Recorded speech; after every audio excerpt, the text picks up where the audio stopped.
All right. Hello and welcome back. This is Colin Keeley here, And I'm Brent Sanders. and we are two guys buying and building wonderful internet companies. Yeah, and you just got back from a trip that we were talking about. I think in the last podcast about you've done two conferences last 3 weeks, 4 weeks, something like that. You've been on the road. You've been on tour. Yeah. Yeah, really fun. You could hear it in my voice. I got sick shortly after. Yeah. My lifestyle of going to bed super early and waking up super early is not super conducive to conferences, so it takes a toll on me. But yeah, I went to Capital Camp. So this is put on by Brent B. Shore and Patrick O'Shaughnessy. It's an awesome conference in Columbia, Missouri, of all places. So it's like 300 plus super interesting people down there. I would say it's the most prestigious of sorts and definitely the most expensive of like the circuit that we've been going to. So like SMB Bash, Holdco. This is one of the originals. This is only the fourth year though, so it hasn't been going on forever. But yeah, awesome. Mostly private equity people, Holdco people, venture capitalists, family offices, some founders kind of thrown in, but super fun. Awesome. Yeah. So any highlights from the trip? So it's all just done really, really well. So you think of a normal conference as like sit in a dark room and go stare at speakers. They try to keep that to a minimum. So there's maybe 3 hours of it one day, 3 hours another day. But most of it is like really, really good food and drinks and like fun activities. So the way it works is like maybe a month in advance, maybe more, you get this app and then you sign up for different activities and talks. And so a lot of things are overlapping. So you can't do everything. You kind of pick and choose. And I picked and choose and I thought I like had a perfectly optimized schedule. And then all the schedule is very loose and it kind of all blew up. Like, so if you're doing Nice. tennis from 9 to 10 a.m., it's like, well, the bus leaves at 9 and tennis maybe ends at 10 or a little after, but then you got to take the bus Yeah. back and you're not making the next two talks you signed up for. So Yeah. that was a bit of a bummer, but good learning. But yeah, the best part is just like they do a really good job of curating people. So it all started out with just friends of the two guys putting it on and like permanent equity. And then from there, it's basically all referrals.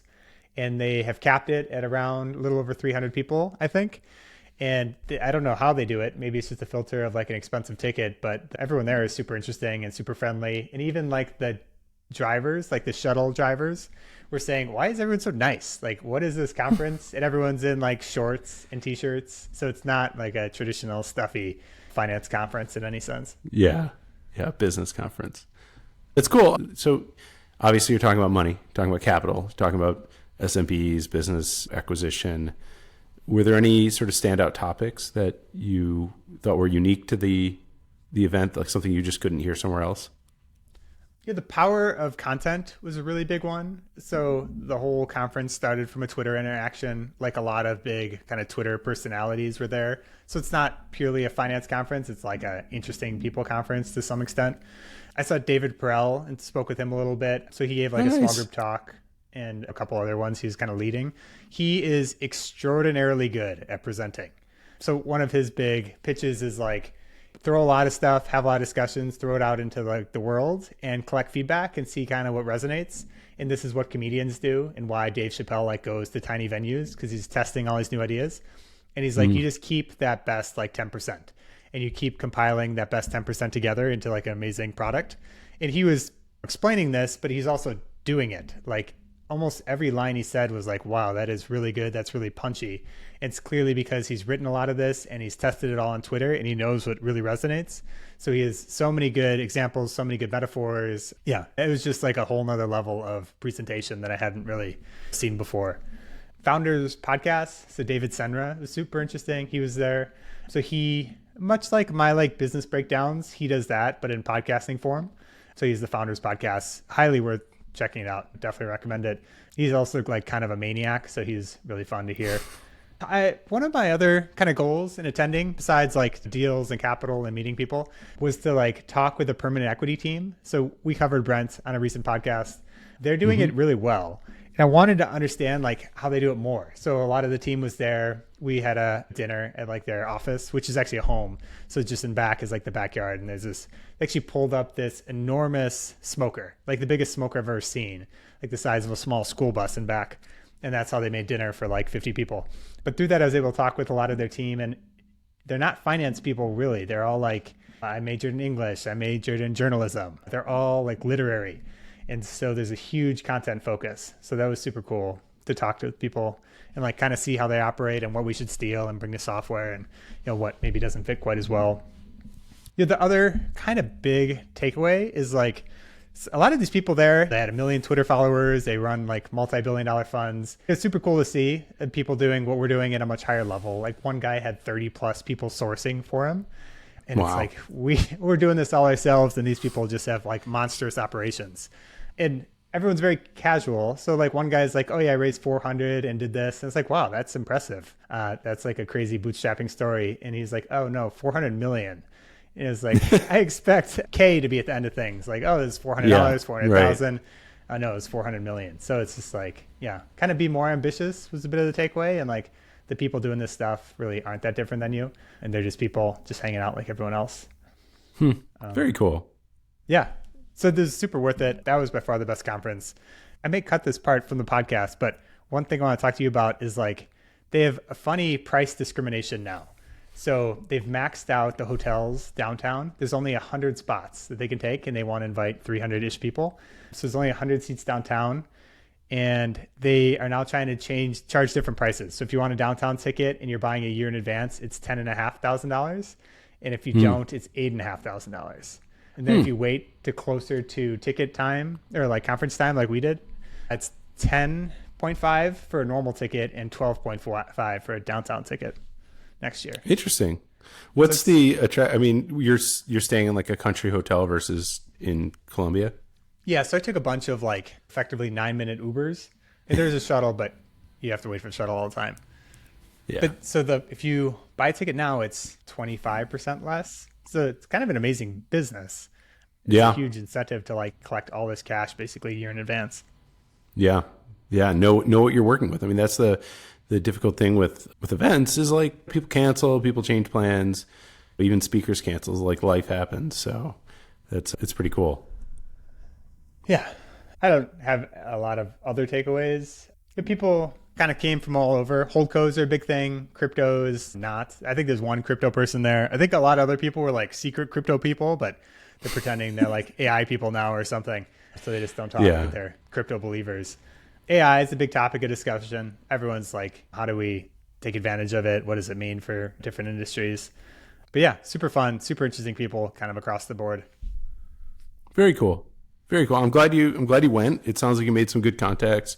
I mean, one of the things that we're trying to do is just meet new investors, and it's not just an average investor. It's like a particular backer that we want to be selective about and get people that, you spend some time with, right? It's not just like how much you know about people. If you have a Zoom call with them, show them a deal, you do a follow-up call, and then, ideally they wire, but it's like ideally you spend some time, break bread, you do some activity. It's a great way to sort of like mix with people in like a normal sort of playground way versus the typical, let me book some time on your calendar and we'll get to know one another. Yeah, that's what they nail, and like everyone else screws up. It's actually like almost less work for them. You don't need these big fancy speakers quite as much. You just need to like set up interesting people doing fun things. So like just go set up tennis or pickleball for people. Or like a lot of the stuff is woodworking or metal forgery. And you're really just sitting next to interesting people, like you're kind of occupied, but really you're free and just chit-chatting. So that was by far the best part of the conference. Cool. That sounds great. Do you want to talk about the Scout stuff? It's a little raw, but yeah. That's good. I think people like hearing that we're not like the masters of this and things are bumpy. So not ideal. I was gone all last week and like booked from 6:30 CrossFit in the morning to like 10 p.m. after drinks. So it wasn't super helpful, but you want to talk through kind of what happened last week on Scout?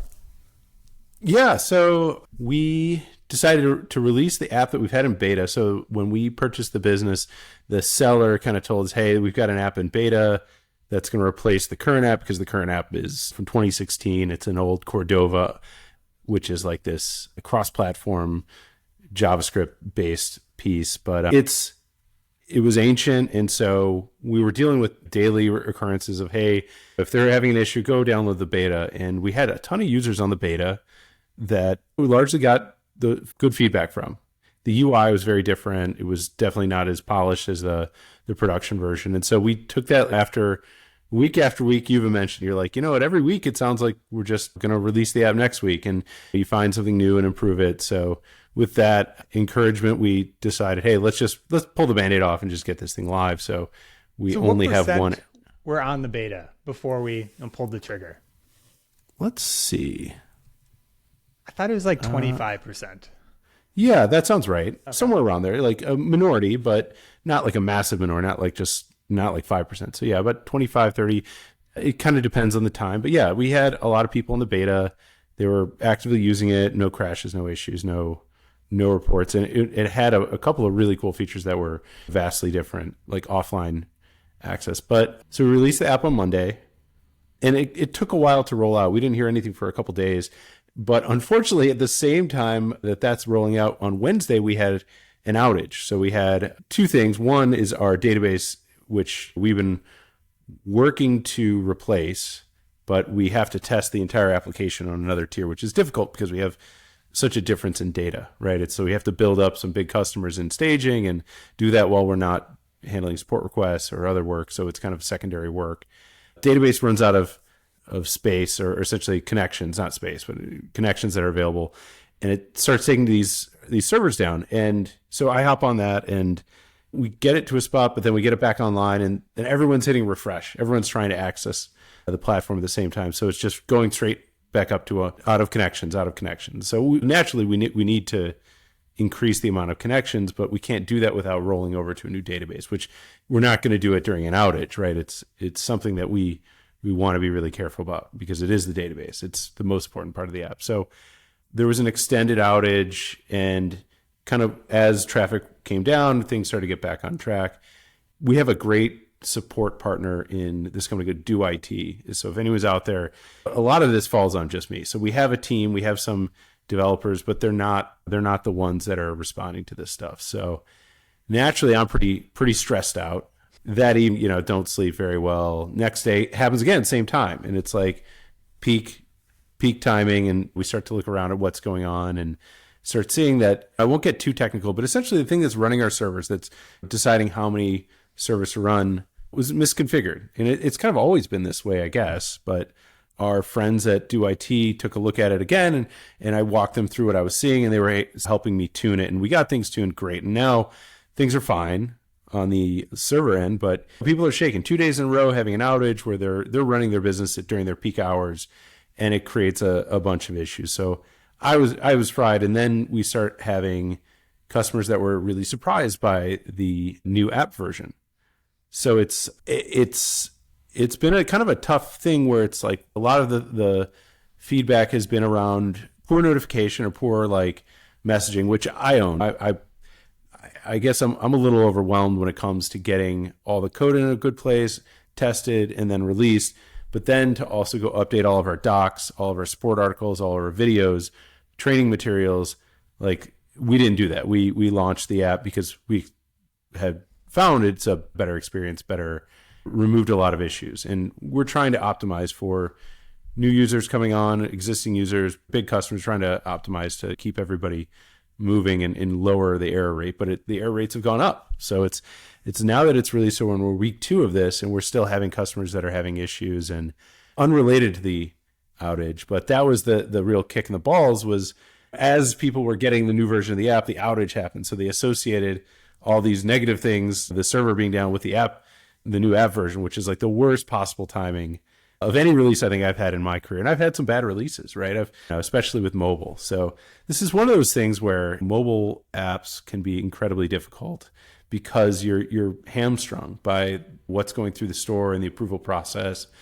the access in proximity to data. You can't really control a lot once things are out to an extent, so we have, it's been a slog. It's been a tough weekend when we had a user group, Facebook group that I think you mentioned before, but I was not aware of it. And somebody kind of going rip shit in there, who I reached out to and spoke with yesterday. When these customers, they want to really be supportive, and they are supportive, but I think there's a lot of just like opportunities that they want to vent in these channels, which it kind of blew my weekend up, the entire weekend. I don't think I really slept normally in since last week. Since before this, things were going really smoothly. We're getting our bunch of features out. But since then, like every time an intercom issue comes in, I get stressed out. We have support, but they're just escalating stuff to me. And I'm honestly, I'm just feeling fried. So, yeah, it's a lot. So backing up, like, why release a new version? Why not just continue improving old version?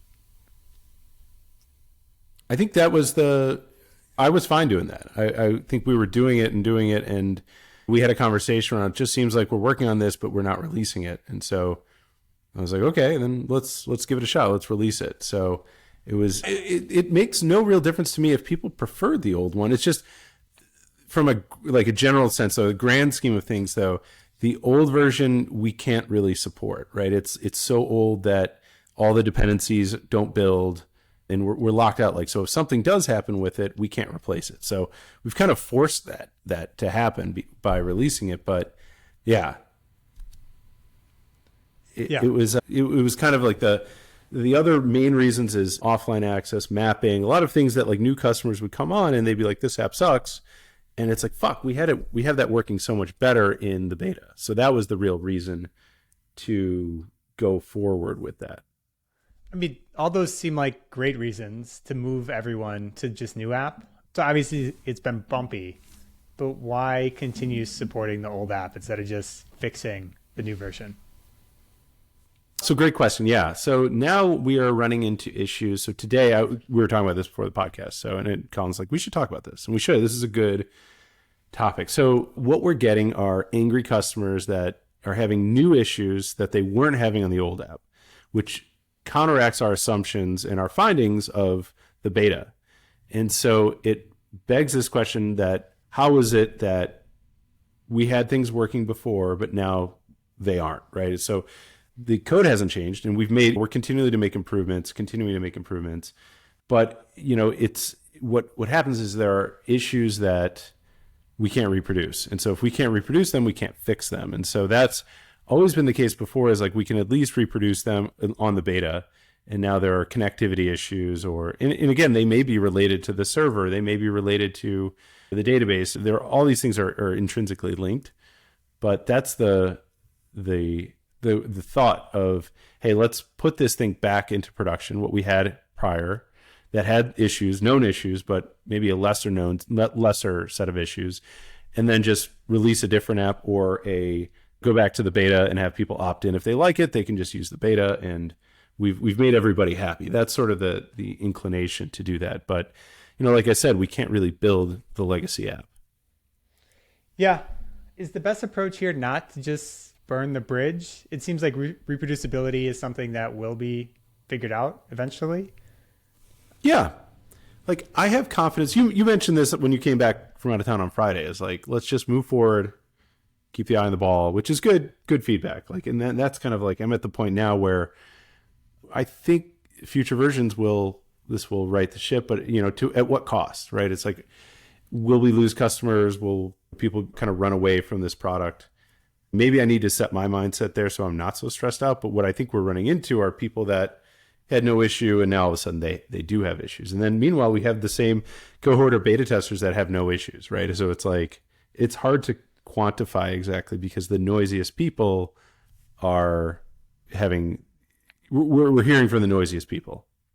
Yeah. And so I guess for perspective, we have hundreds of customers. They all have dozens or more dog walkers. So it's a lot of people.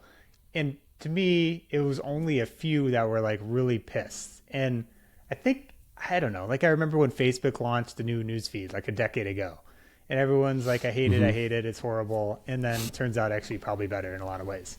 Yeah.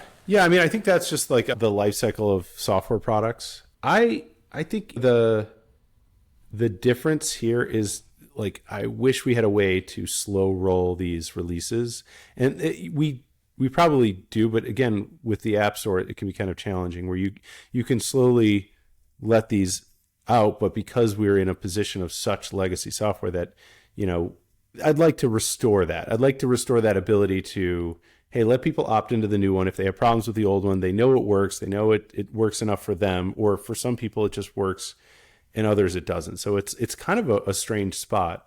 We're trading the same problem, though, right? It feels like we're trading one set of problems for another, and we still have problems, right? So I'd rather have problems on a newer code base, right? We have the ability to manage that.